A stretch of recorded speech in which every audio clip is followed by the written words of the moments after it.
இங்கே காவேரியோட குடும்பம் எல்லாம் உட்காந்து சிரித்து பேசினே இருக்கிற டைமில் வந்து அப்பா நல்லா இருக்கிற இடத்துல ஒருத்தவங்க வந்தால் அந்த இடமே நாசமாயிடும்வாங்க. அது எங்கே யார் வராங்கன்னு பார்த்தா பசுபதி வருவார்.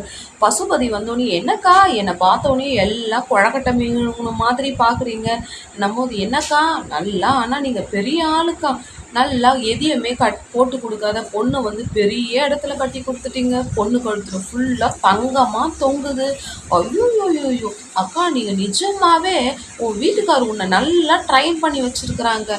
கஷ்டவாளி குடும்பம் பெரிய இடத்து மாப்பிள்ளையாக பார்த்துக்கன்ட்டு கல்யாணம் பண்ணி கொடுத்து வச்சுருக்குறீங்க.